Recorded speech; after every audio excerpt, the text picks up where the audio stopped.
You're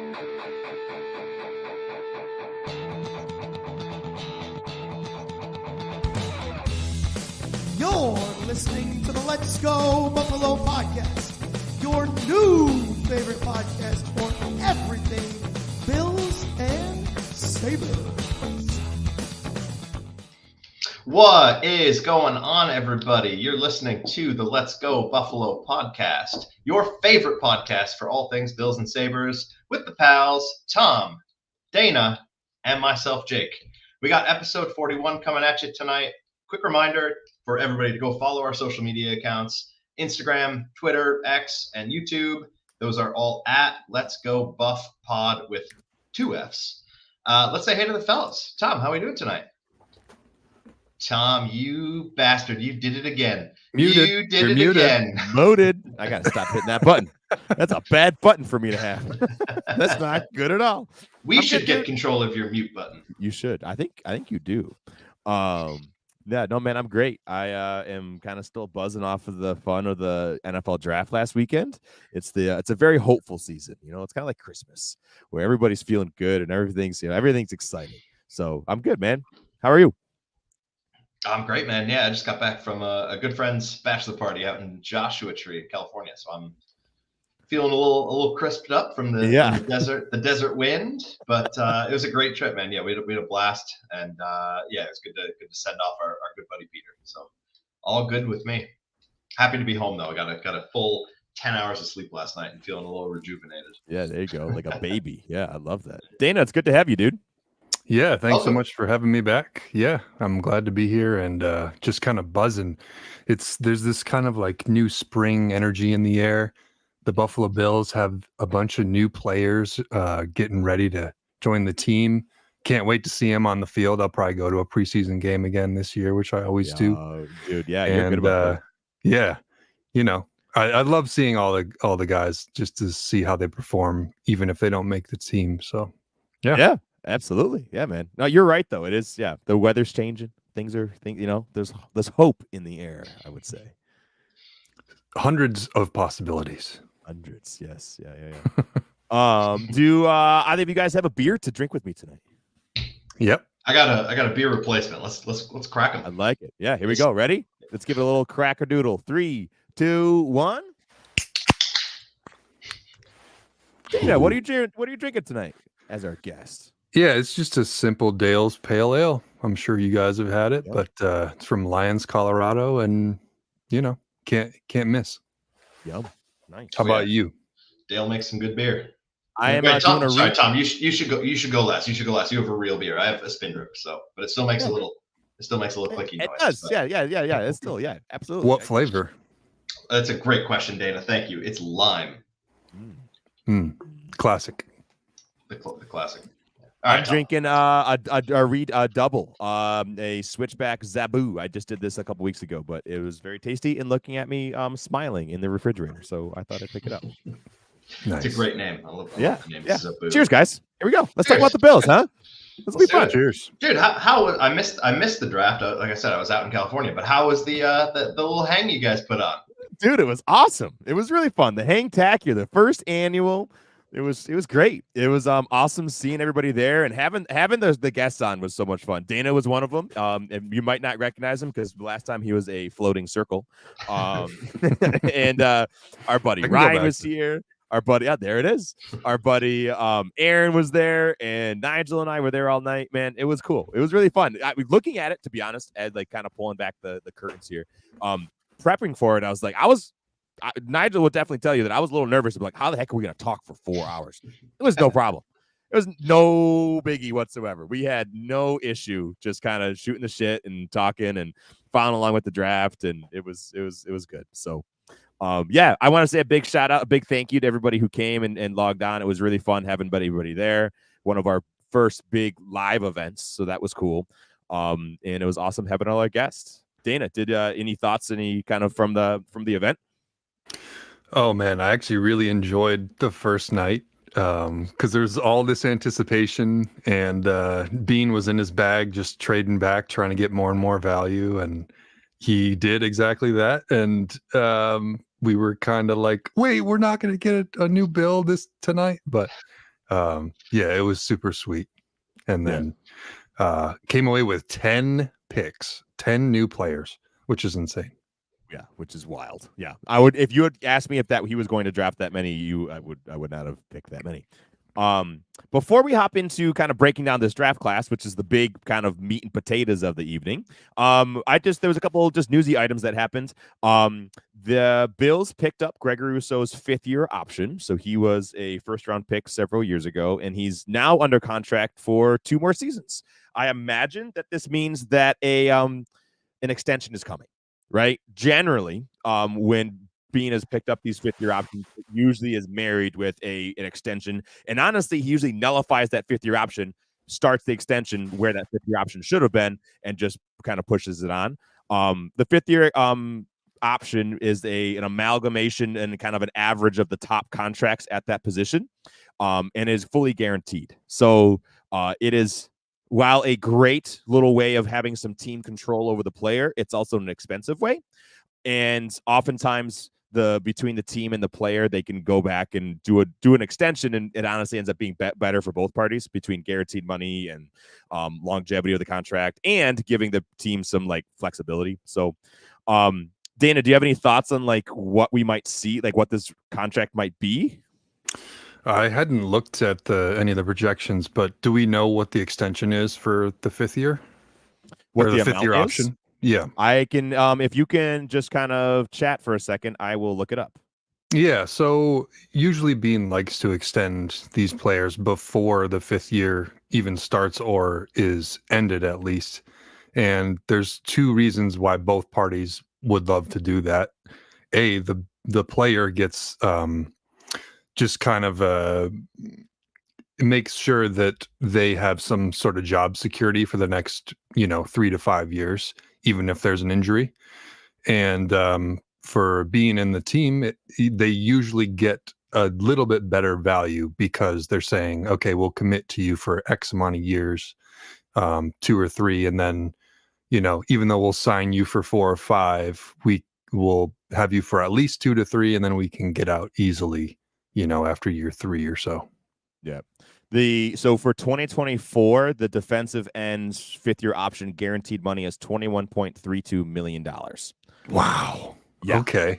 So was he like a 20th-ish round pick or number pick? What number was he? Yeah, he was in there. He was I think he was in the 28s, 27, 28, somewhere around there. Yeah. Wow. Well, that just shows you the value of a D-end in the D-end market, because that's like an average, or I can't remember if it's a number of top 10 highest averaged or something, but yeah, it's in the middle of so it does help out the player in that, okay, you're getting big boy money, and also kind of gives the team one more year to evaluate. Man, I'm just pumped. He's one of those players I hope we do extend. I hope we keep him around. He's going to be a pillar, a young pillar coming that we've drafted, we've developed, and kind of will be a leader on this team. He is an outstanding run defender. Out freaking standing. Those Groot arms, man, they just stick out and catch everybody. He's able to kind of read and has the athleticism and body size to be able to like go and make those run stops, which is off the edge, on the interior. Like, the guy is super dependable in the run game. The only thing that I'm sure people will be kind of scratching their heads at and wondering is how much can he affect the pass rush game, right? Yep. Can he come in, and his sack numbers are not what you'd think that you'd want to see a highly paid defensive end having. Is that something you can project forward? You can probably guess that you're going to see a small uptick. I don't think he's going to be a sack artist. I don't think that's his style of play. I don't think that's within his wheelhouse, that he's ever going to be what Von Miller was in his prime, where you could guarantee line him up on 3rd down, 3rd and long, and a really like pivotal part of the game, and count on Greg Rousseau going to get a sack. I don't know if we're going to have that. I would love it. That'd be awesome if he can develop that part of his game, but I just don't imagine we're going to see that. But I imagine he'll still be within 5 to 10 sacks a season, be a really stout run defender, and be a leader on this team. Yeah, it'll be interesting to see what the number is if and when the extension comes in. because they always talk about paying a player for what they will do, like how they will produce in the future, not what they have done. Right. And we saw with Ed Oliver that, Bean had a very team friendly value on him. But I think everyone projected him to sort of, ramp up in sacks and whatnot. With Groot, I'm not sure if there's the same sort of projection. So I wonder if it's going to be a little bit more reasonable of a number per year. Could be. Or just that he's a young D end. If he hits the market, people will pay him. He has the pedigree and the consistency in the league. I think if whatever reason he would ever hit the market, people would pay him. So I imagine it's going to be a hefty number. But to be honest with you, having Stefon Diggs off the books next year makes that a lot more palatable. That's true. So opens up. It's kind of a nice part of that deal of that mess of trading Diggs is it opens things up for things like this where it's Greg Russo's extension will not take up the entire cap. It will be a small amount of what is available for next year. So just for me to clarify, he's played on the team for 3 years. So they picked up the 5th-year option. That doesn't kick in this year. It kicks in the following season. Is that correct? Correct. So 2024 will be his 4th year, and then 2025 will be when that 5th-year option kicks in if he doesn't extend it. And oftentimes that 5th-year option is like nullified in that new contract. I see. Okay. So he's had 17 sacks through 3 years. How many is he getting in this 4th year? I'm going with 9. Ooh, I would love to see that. Yeah, I don't know. I'm not going to guess. Fair enough. No conjecture. Dana's like more than 0, less than 100. So yeah, fair enough. Yeah. All right. Well, so that's exciting, and we'll keep track of that. I mean, it's very possible that extension happens this summer before the season starts. That is within Bean's track record. So stay on the lookout. We'll absolutely talk about it here if it happens. But Jake, sorry, looks like you have something to say. I do. Well, are you about to go into breaking down the Bills draft selections? I sure am. I have a trivia question before we get there. Oh, this is fun. This is fun. Okay. Someone mentioned off the top that the Bills selected 10 new players on the team. Since the NFL switched to a 7-round format in 1994, which team selected the most players in one draft, and how many players was it? I don't have a clue. I don't have a dang clue. I'll go 2004. I'll say the Green Bay Packers with 13. Okay. Is he right? He's not in both number or team or year. I was very committed to the answer. Yeah, man. I like that. I'm gonna go. I'll give you a hint. It's much. I was gonna give you a hint and say it's much more contemporary than that. Okay. I want the New York Jets 2021, and it's 12. Nope. Getting closer. It's the right year. I'll give you the year and the team. You give me the number. No, I'll give you the year. It was 2020, the 2020 draft. That doesn't help. They had 15 picks in that draft, and that is the number. Wow, that's a lot. Bro, I don't have a clue. Who is it? It was the Minnesota Vikings in 2020 with 15 new players added. All right. That was the year we traded for Diggs. I bet one of those picks was one of the ones we sent. Multiple of the ones we sent. You're right. That was a good clue. We should have put that together, Tom, because we gave him a bucket of picks. Yeah. I don't know if I would have gotten there. Yep. All right. Anyways, so that's trivia corner. What we would like to do, Jake, I would like you to have the doc in front of you because I'll have some questions for you as we go. So I want some community help from Jake.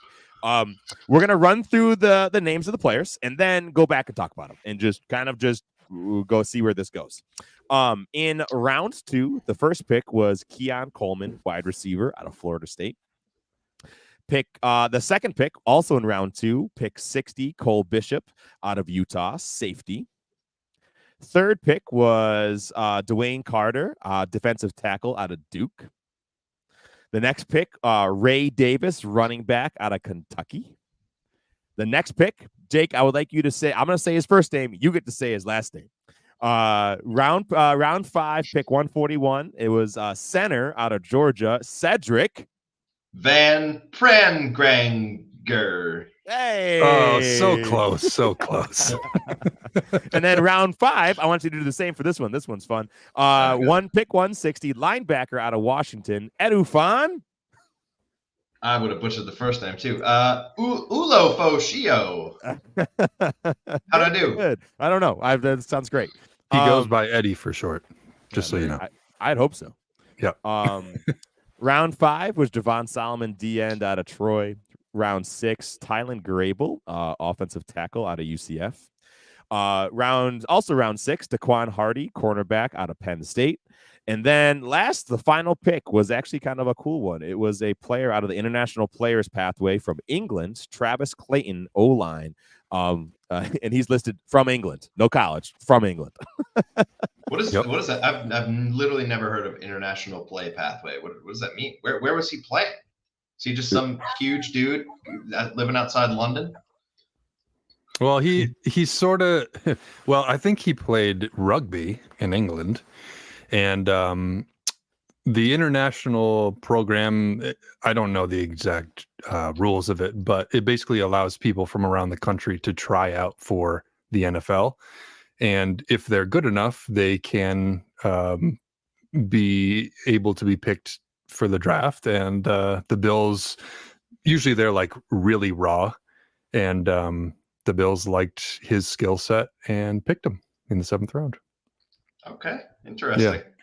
Yeah. And I was just going to say, this is not the first player that the Bills have picked. A few years back, they actually picked from the international players a running back named Christian Wade.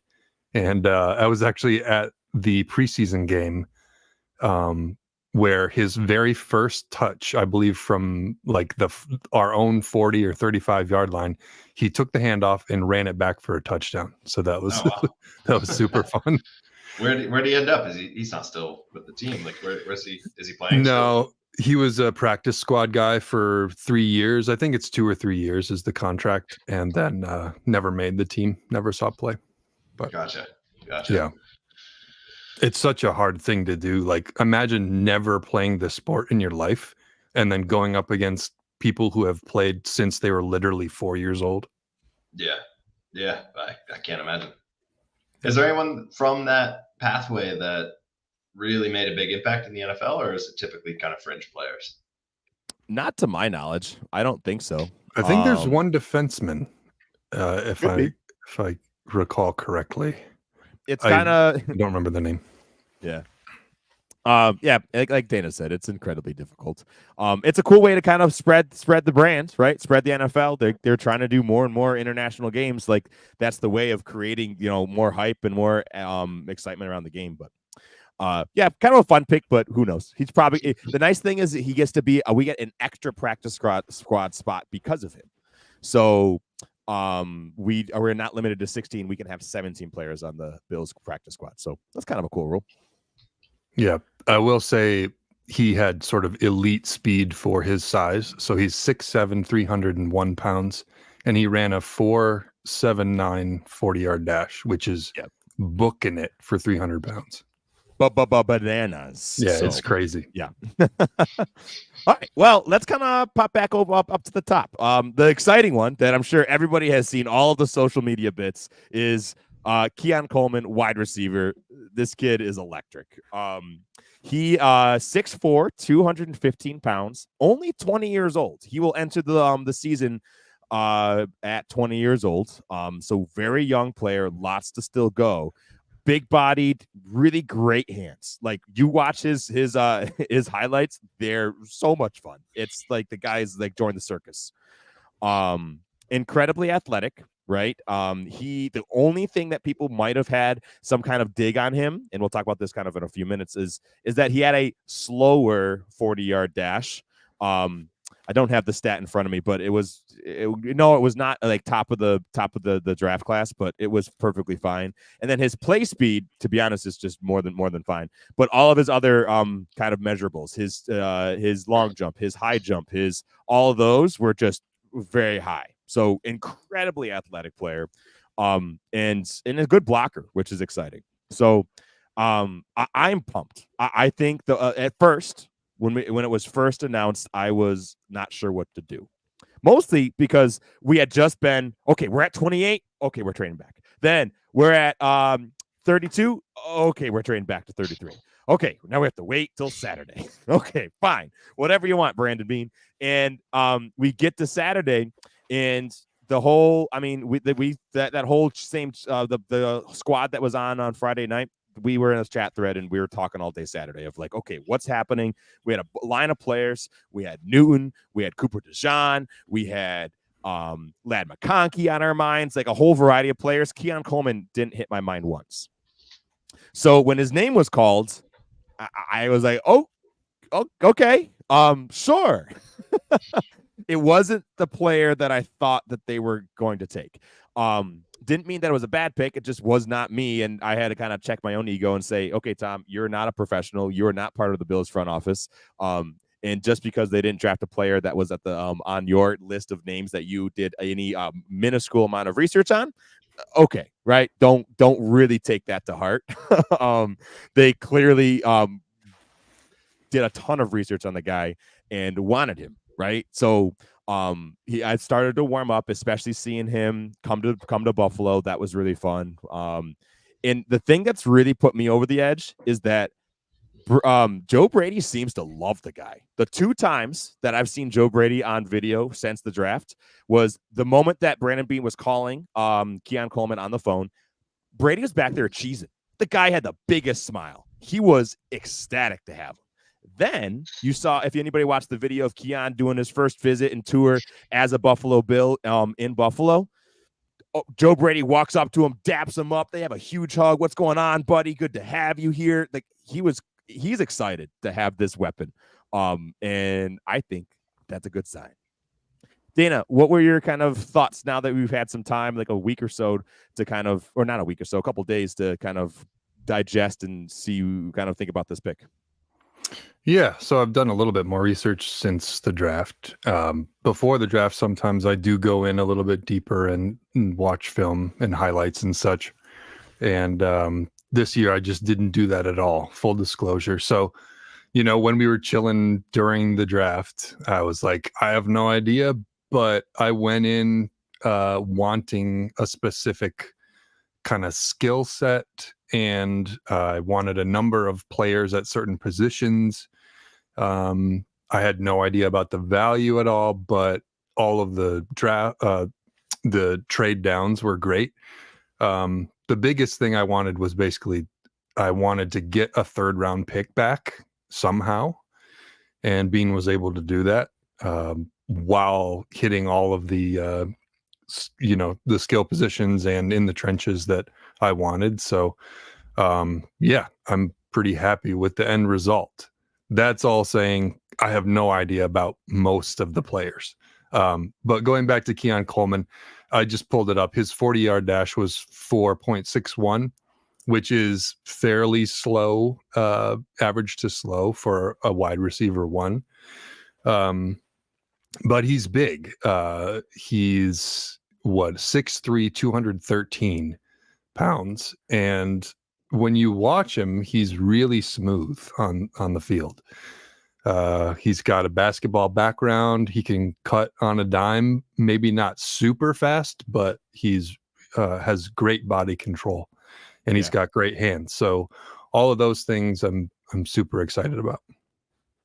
Like very good hands, right? Like very, very small drop percentage.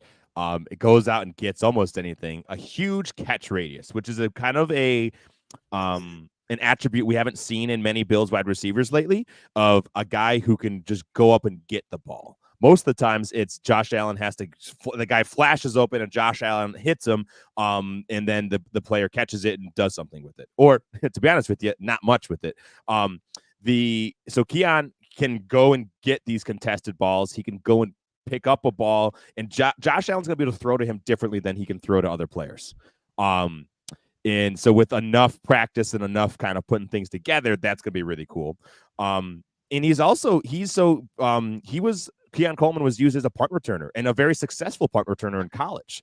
And you don't get the ball and the opportunity to be a punt returner if you're not athletic and have the ability to do something with the ball in your hands. You don't get that opportunity. And he had tons. He had multiple seasons of punt returner experience in the college level. So he's going to be able to do stuff with the ball once he has it in his hands. Is that just a indication of what type of player he is and how athletic he is, or is that a need and you think he might slot in there? Yeah. 100%. Well, especially with this new kickoff rule, and where you're going to have two players back to receive the ball. If you don't have two good kick returners and punt returners, you're going to be up a creek. So I love the fact there's another player further down that I know Dana has his eyes on, who could also fill this a similar role of a returner role. I wouldn't be surprised if Keon has the opportunity. Now he's going to be a starter. He's going to be on the first team offense, and it is very difficult to practice and get all the time you need doing first team offense and first team special teams. That is difficult to do, which is why you don't often see many of the first team, marquee player names that also be punt returners or kick returners. It happens. It's not impossible, but it's difficult because it's a very special it's a very specific trait and set of skills to be able to do both. So to do both is difficult. So we'll see.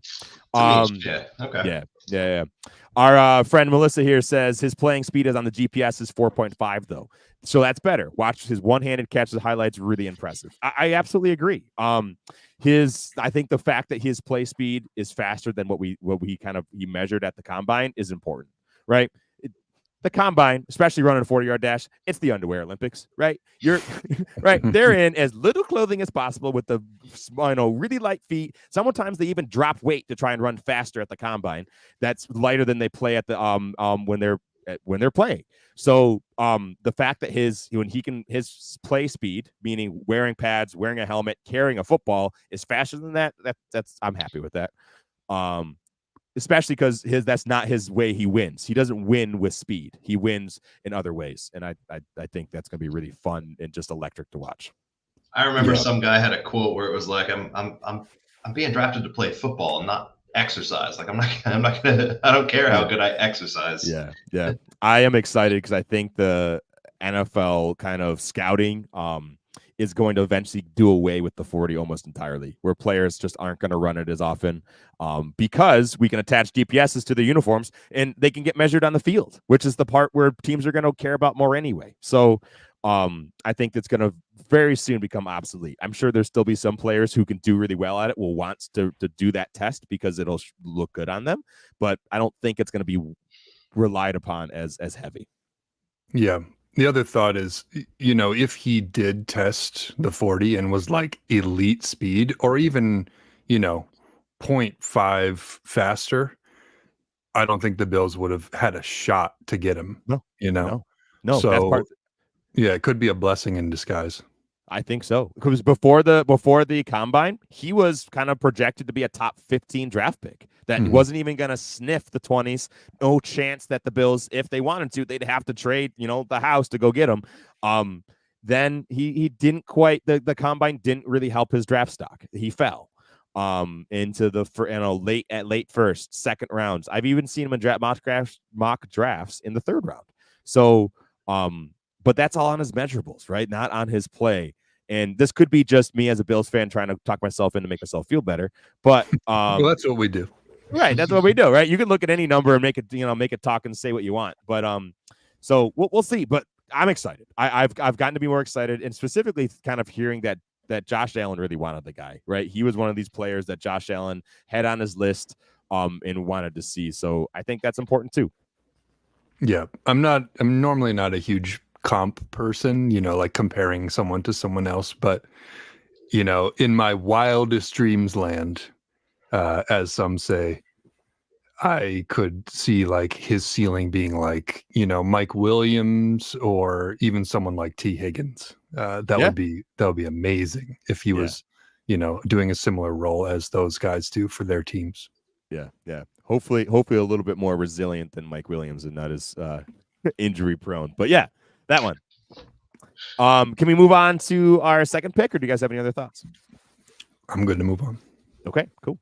So the next pick at pick 60 was another surprise for me. I was not expecting this pick to happen here, to be honest. Dana and I were on chat while we were watching this. We wanted another wide receiver. Like, it was, okay, let's double dip. Let's get another guy. Let's do it. And it was Cole Bishop, safety out of Utah. 6'2", 205 pounds. Known to be a jack of all trades. The guy is is good at almost every part of being a safety. His only drawback is he's not particularly elite at any of those parts.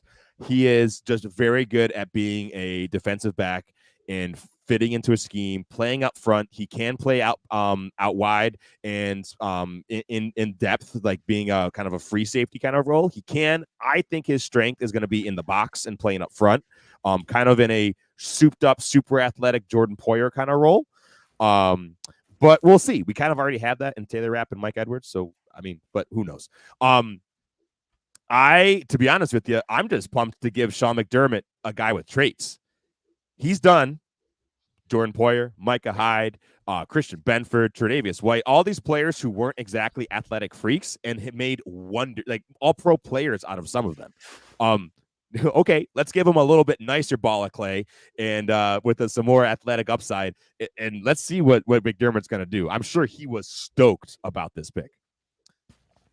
Yeah. He's another 20-year-old too. I want to ask about that. So the first two picks off the board for the Bills were both 20 years old, and from the rest of the names I'm seeing on this list, that's pretty young for draft picks. Can you talk about, is that a strategy? Does that give them more appeal, or is that just kind of random and I shouldn't treat it as a indication of anything? Yeah, I don't think it's necessarily a strategy or a specific archetype that they're going for necessarily on purpose, but especially early on when there's a ton of value and you're trying to get a position of value, when you're picking later in the rounds, there's going to be some sort of knock on them. Another reason why maybe Coleman was not earlier is because he had like maybe one really good year or two of production and he is very young. So, you're picking somebody with maybe better traits that is very young and needs to be coached up a little more than some of these very well-rounded prospects. You also see a couple older players, even in the Bills draft class, and that's because of two things: the COVID year. The NCAA gave players another year of eligibility, so oftentimes many of them stayed an extra year. So we're kind of getting through that bubble of players that were kind of, unfortunately, kind of part of that whole COVID situation. So you'll see some players who played a little bit longer and stayed in college. NIL, name, image, and likeness is also encouraging players to stay in college, because some of these players can do really well for themselves, make a bunch of money in college, and make more than they would on a rookie contract in the NFL. Yeah. So they become millionaires in college, over a couple of years. Yeah, that's gotta be good for the human psyche. Yeah. Let's give some hot-headed young men too much money and away from home. Yeah, that's good for them, because they've worked for this and that's what they need. But anyway, that's a whole nother conversation. Let's go to the next pick. Yep. All right. The one last fun thing about Cole Bishop is that he played at Utah with Kincaid. So he and Kincaid kind of went head to head, and supposedly Bishop in some of the pre-draft process told Bean that he would always give Kincaid the hardest time in practice. And Bean went back to Kincaid and said, "Hey, Cole Bishop is talking shit and saying he locked you down." And Kincaid was like, "Yeah, the guy did." So this athletic free tight end that we all love was locked down by this safety that we just drafted. So it's kind of fun. The third pick that the Bills drafted was Dwayne Carter, defensive tackle out of Duke. 6'3", 305 pounds, 23 years old. Some pass rush upside, and in my mind is going to be kind of in line to be the kind of second D line behind Ed Oliver. Right, he's very similar in play style and body type as Ed Oliver. I don't think we'll see them together all that often. Probably on passing downs if we were, but kind of a cool kind of somebody to kind of under Ed Oliver's wing will be a kind of a nice little piece in that D line. Yeah, I think they also like him because of his leadership skills. I think he was a captain for 3 years, and yeah, just a really great guy, good character guy, and stayed in college with his team to sort of keep that camaraderie going, and had a great last 2 years, especially. So, yeah, he's got good traits, good leadership, and especially with the Bills. Um, Not getting rid of, but sort of missing a lot of their older leadership guys to free agency trades, what have you. This is a good guy to bring in. Yeah, I think so. I absolutely. And I love getting a young contract in that defensive line room. There's been, outside of Ed Oliver, we've been basically rostering some veterans, right? Puna Forge, Jordan Phillips, Tim Settles, Daquan Jones. They're all veterans on more expensive contracts. So now we have Dwayne Carter, where we can develop him for at least 4 years, hopefully more, because he does really well. But on contract control on a rookie contract, I think that's important. Yeah, I will say, because we're on this third pick. What is this? This is the pick in the third round. Is that correct? The first Yes. two were in the second Round round. 3, pick 95. Yeah, so with 95, this is the pick that we gained. We were able to turn, I think, a fourth into this third, and we probably couldn't have gotten this player later on. And I'm just super excited about the fact that we have a DT who's very young on a contract that we can afford. Yeah, so you asked this question quite a bit to over the weekend here, Dana, of would you have rather picked at 28 or have gotten Keon Coleman at 33 and Dwayne Carter at 95? Yep. And you know how I lean. Like, I love more swings at the ball because you never know. It's kind of a numbers game, but addressing two positional needs early on in the draft is music to my ears. Yeah, absolutely. And to be honest, I'm gonna say 3. I think safety is a need, right? We have some veterans answers back there, but it was not a surefire. Yep, we're set in that room. So getting a young player with a really great athletic upside to give to Sean McDermott, I think that's awesome. That was my favorite part about this draft, is that Bean pulled no punches. He went in and directly got players that filled needs.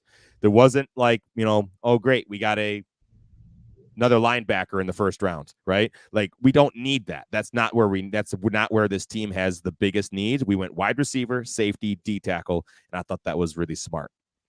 Yeah, he always preaches like best player available, but I think we're seeing that sort of breaks down, especially in sort of a quote unquote more rebuild-ish year. And I thought he threaded that needle perfectly. Yeah, agreed. So these next couple players, these we're now getting into round 4s and further. These are players that, to my mind, I think round 4 and 5, these are players that are more than likely going to make the roster. Because if you think Matt Milano, Khalil Shakir, Terrell Bernard, Dalton Knox, right? Dalton Knox. Oh my gosh, Dawson Knox. All players that were drafted in the 3rd, 4th, and 5th rounds. They make a good impact on this team. I think these guys can too. And beyond that, they're kind of roster bubble players. Might make the roster, or they could be practice squad players, or maybe they might be signed to another team and signed off our practice squad.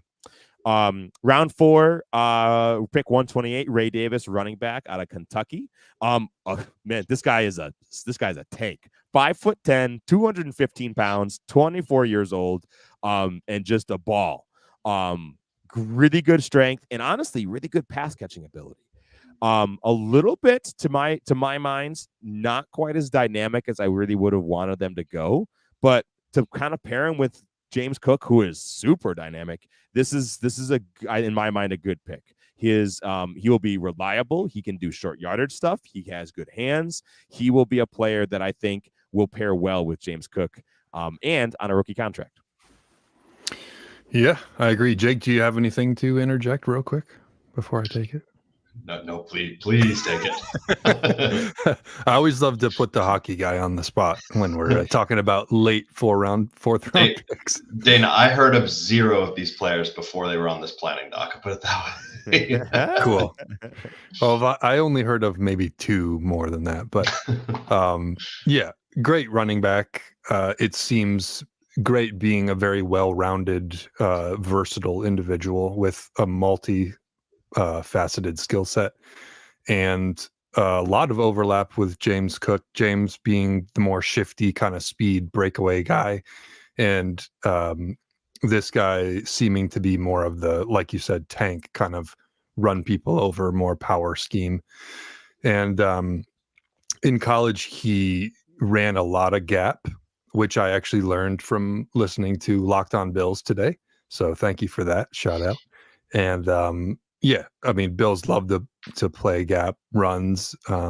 So he should fit in really well. And he can block. He can pass block. So what else do you want in a fourth round pick? Not much more. He's gonna absolutely do really well in that running back room. Yep. Round 5, Edufan Olofoshio. I'm gonna take that. That's my guess. I don't know if it's actually. We're gonna wait for them to start saying their names. You sounded really confident about it though, so props to you. I locked in. I was like, that's the pronunciation how I should. Did we pass a guard? We did. We did. We passed Cedric Van Pran Granger. What is his real name? His real name. Let's give him some love here. Cedric Van Pran Granger. Correct. That's the way. Okay, go on, Tom. Yes. Who I guess very recently just added Granger onto his last name. He for a longest time in college was Cedric Van Pran, and then added Granger very recently.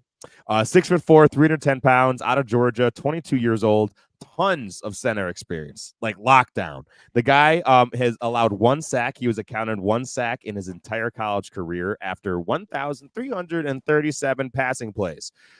So that's pretty good.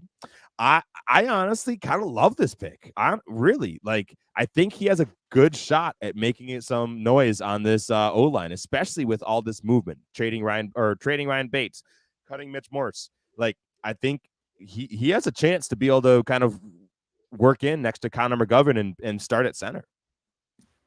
Yeah. Wow. I know nothing about this pick, so I will move on. Everything I know is what I've learned since the draft. I've heard that he kind of coming out of high school was the number 1 rated center going into college. So, and then he started at Georgia for multiple years, which is a great program. And to be able to do that is like that doesn't happen on accident, right? So I think he has some really good ball smarts. I think he's a great player, works really hard, and another guy who has some great leadership skills that I think will fit right in on this Buffalo Bills team. Yeah, I guess what I'll say about this pick is anytime you can invest in the offensive line or in the trenches in general, I'm a super big fan of. And the fact that we lost Mitch Morse to free agency, there's a need there. It makes sense to my brain, so I'm happy. Cool. All right, now it's time for Eddie. Eddie Olofoshio, linebacker, 6'1", 235 pounds, out of Washington, 24 years old. I think this is a depth piece, right? I think this is a player who's going to be able to be added into that linebacker room, has a lot of special teams experience, so I'm sure that's where he'll make his biggest impact on this team. I don't know much more about him yet, so we'll have to wait and see. But I think this is a great pick to get some more youth into that linebacker room. Yeah, I think with this pick and the next one in particular, you're going to start to see a little bit different skill set taken for the addition of a new type of kickoff. So I think this pick and the next pick in particular are going to be big contributors on those kickoffs and special teams. I did watch Eddie's presser after he got picked, and they asked him if there's a guy that you look up to at your position or someone that you model your game after. And he almost went into tears saying it was Von Miller, and he was super excited to learn under him. So was that Eddie or was that Javon? What are we talking about? We're talking about Eddie, the linebacker. I'm so sorry. Right? Javon was the guy who was yeah, that's okay. Let's just roll right into Javon. I think you're right though. He was enamored with Von Miller, right? Yep. Yeah, you're totally right. Yep. Dana, you're good. We were talking about both being contributors to the new kickoff. You were right on track, bro. He segued right in his own brain. I was talking about both of these as a pair, so yeah, sorry about that. But You're good, man. No worries. So, Javon Solomon, defensive end out of Troy, 6'2", 250 pounds, 23 years old, really fast off the line of scrimmage. This guy, honestly, like lots of sack production in college, like lots. Not much to speak of at all in run defense. So mostly because he's a smaller build, 250 pounds is on the smaller side for an edge defender, and he has shorter arms, and he's just not able to kind of shed the blocks off of like these big offensive tackles that are just trying to send him to another zip code. So that will be a part of his game that I think will lack. But if we can kind of get him in the room with Von Miller, get him in the room with AJ Epinesa, like let's see what this kid can do. And I agree that he's going to make some good impacts on the on special teams. So it's like the opposite of Groot, yeah. Yes. Yeah, he's a little bit undersized, but he seems like more of a speed kind of skill / bend around the edge player. So we'll see. Yeah. Round 6, we took an offensive tackle, Tylan Grable, 6'7", 300 pounds, UCF, 24 years old. I don't know much about him yet, but like Dana said before, like really love them taking more dart throws in that offensive line room. Like you just always need youth, always need it. Yeah, not too much more to say about that on my end. This next one, Daquan Hardy, Dana, I remember you being pretty excited about this guy. Can care to kind of take this away and talk about him? Yeah. So round 6, pick 219, Daquan Hardy, cornerback out of Penn State. I was really excited about his speed in particular. And when you, similar to what you were saying with safety, when you give Sean McDermott and the defensive staff traits, we're hoping to see a lot. That doesn't always work out, maybe with a different first round pick that we spent on a cornerback, but we tend to do really well with the later guys, like 5th, 6th round picks. So I'm hoping Daquan is going to turn out to be a diamond in the rough. Speaking of his maybe most elite trait, he ran a 4.38 40-yard dash, which is blazing fast. Especially for a corner. So I'm excited about that. And you did speak to it earlier, Tom, that he has a lot of experience running back balls punted to him very well. So I'm excited to see how he does. Yeah, I think he has and Bean even came out and said multiple times this week that that's probably where Daquan Hardy is going to have the biggest impact on this team is special teams. Because he's quite talented as a returner. Yep. The last pick, Travis Clayton, O-line, we talked about quite a bit earlier. He's the international players pathway player. And wow, think about that one. I think this is gonna be cool, right? Let's see what the guy has. He's an athlete. He's done all sorts of different things. He's played rugby. He's boxed. He's done skeleton.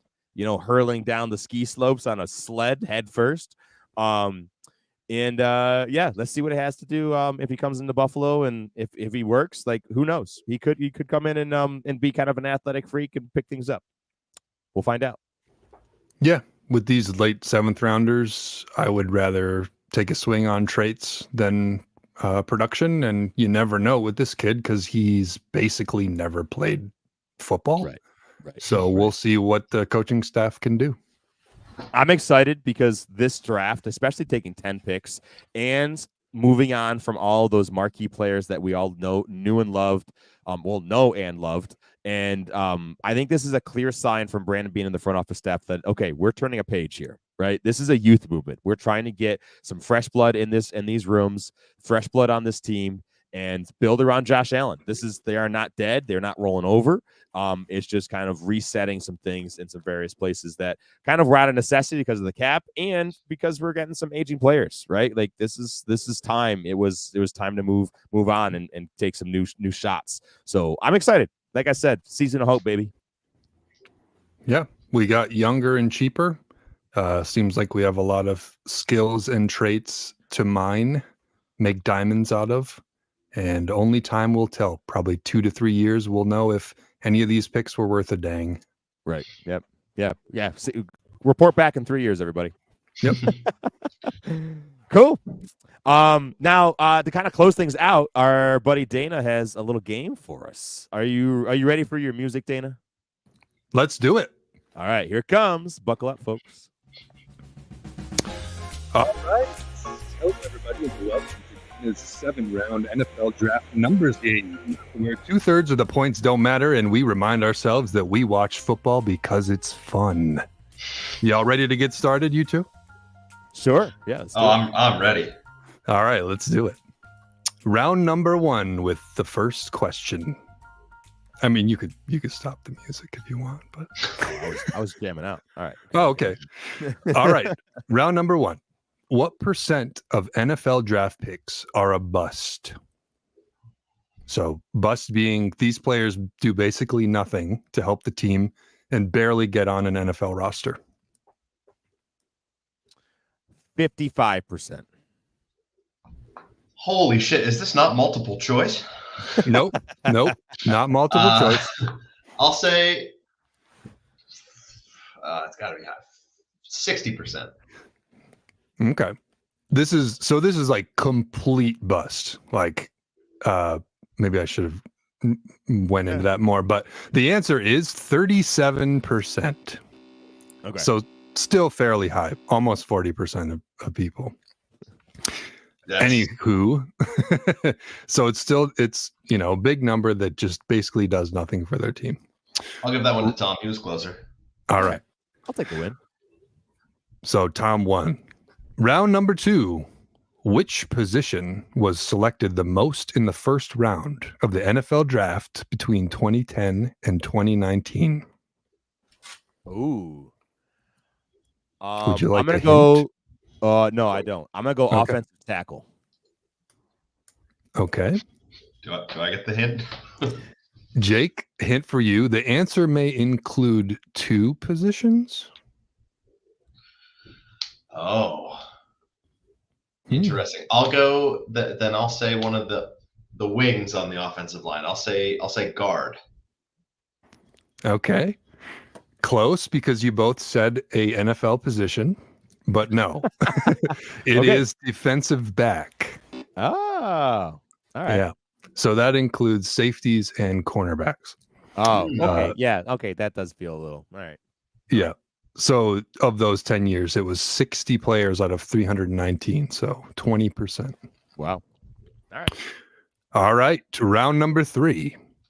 Of the first round NFL draft selections from the same time period, which position has the highest hit rate of all pros? I know. I'm gonna let Jake. I think I know this one because I've heard this Highest week. hit rate. Yeah. So if you take someone in the first round, what position are all pros like way more often? I'm throwing darts here. It's got to be wide receiver. Okay. Tom? I'm going center. Okay. You guys are both wrong. What? If we think about how many of these positions, of these players of this position are taken in the first round, like what's the rarest position in the first round that we would take?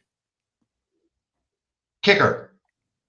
Okay. A little less rare than that, but I think that's a good answer. Yeah. Safety. it's running back. Oh, So okay. these players that are running backs that get picked in the first round, they have to be elite, like have elite talent. Yeah. Mm. All right. So Okay. 31%, basically 5 out of 16 players that got picked were all pros, which is a pretty awesome hit rate. I heard reason I said center because I heard a different fact on a different talk show. In the last like 4 or 5 seasons, 12 out of the 13 centers that were drafted in the first round have all been considered hits. Oh, wow. So that's why I said center, but it was not quite as long of a year span as you were looking for. So It's all about the time period, right? Okay. Question number 4. In what round or rounds does the NFL award compensatory picks to a team? 3rd through 7th. Jake? 2nd through 6th. One of you is right. Tom, you are correct. Congratulations. We look somewhat intelligent tonight. Thank you. Yes, very good. So rounds 3 through 7, a team losing more or better compensatory free agents or CFAs than it acquires in the previous year is eligible to receive extra draft picks. The compensatory pick formula takes into account the average per year salary of the player lost. So just I'm gonna be the bitching Bills fan. But somehow you can still get screwed by a formula. Mm-hmm. Yeah. Somehow. We were banking on that third, but we got a fourth. Math is different in some places, apparently. All right. I guess so. Okay, question number 5, moving right along. From 2001 to 2021, what percentage of 7th round picks became every week starters? Ooh. This is excluding special teams players, by the way. I'm gonna go 7th round, 7% of them. Last round, yep. No, Tom, that's way too low. It's way too low. It's 11%. Okay, it is 1.5. 1.5. Oh man. Wow. You're really swinging for the fences. Yeah. So this is excluding kickers, right? Kickers and punters. So if you had had those in there, I bet you would have been a lot more on. Like about 11%, probably. I think. Maybe around exactly maybe. 11. Yeah. Round number 6, question number 6. From 2011 to 2020, what percent of QBs, quarterbacks, drafted in the top 5 overall became franchise quarterbacks? And how are we defining franchise quarterback? I thought you'd never ask, Jake. This means quarterbacks who were signed to long-term deals and who also met the 75th percentile threshold for approximate value relative to their draft class. What was the year span too? Yep. This was 2011 to 2020. So these are names that we know. And what percentage of them that were drafted became franchise quarterbacks? Yep. I'm going to say 18%.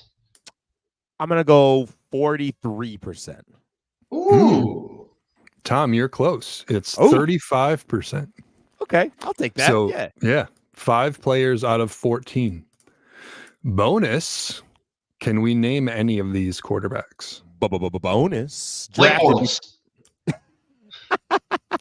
2010 to 2019, you said? 2011 to 2020. Okay, Josh Allen, Patrick Mahomes. The year, sorry, that's the next year. So the year previous that. Sorry. Say that again. What do you mean? So then 2020 is beyond. I mean, Mahomes was drafted in 2017, and Josh Allen was drafted in 2018. Yeah, what am I saying here? Maybe this question is maybe the question asker fails. That's kind of an MO on this podcast where we think we have a great little question quiz and then bubbles get burst. Yeah, maybe it's within the definition of something in here. We could just skip this, but what was your guess of QBs? Andrew Luck. Yep, I have Luck. Who else would have been drafted in that time? Roethlisberger was before that. Peyton Manning was before that. This is so. There's a Carson Wentz. No, not Carson Wentz. Carson Palmer. Nope. Okay. So what I have is Cam Newton, Andrew Luck, Kyler Murray, Joe Burrow, and Tua, which, some people would argue, but. Well, that's it. Well, where's Mahomes and Allen? And yeah, I don't know. Justin Herbert. And okay, that's a bunk. Right. That's a bunk question. Yeah, there you go. You can delete that. Okay, right, last one. Last question. Okay. Yeah. Yep. Round 7. What is the percent success rate on draft picks who end up being worth a damn? So these are quality players that are starters for multiple seasons, making a significant contribution to the team. And this is Across every all- round, you said. Every round. Yep. Okay. Worth a damn. The worth a damnness of a player. 52%. Wow. That's just in the first round, Tom. Really? 4%. You are basically correct. It is 30%. Yeah. So 1-1. Hey, all right. I love it. Very All right, good. guys. Hey, Why that don't was you fun, run Dana. that? Thank you. Why don't you run that music one more time? Okay. Guys, this concludes Dana's 7-round NFL draft numbers game. We hope you enjoyed yourselves. Takeaways from the numbers game: 1. Drafting is hard. 2. The majority of players drafted won't do much for your team at all. 3. If you get contributions from a third of your draft picks, you're doing above average. And 4. Let's not forget that we watch football and consume football-related media because it's fun. So everyone chill out. Thank you. This episode brought to you by Dana. Thank you everybody so much for hanging out with us tonight. We really do appreciate it. Please give us a follow on all the social medias on Instagram, X, TikTok, and YouTube at Let's Go Buff Pod with 2 Fs. These are my buddies, Dana, and that's Jake. My name is Tom, and you're listening to the Let's Go Buffalo podcast. We're sending you love wherever you are. Go Bills, go Sabres, let's go Buffalo.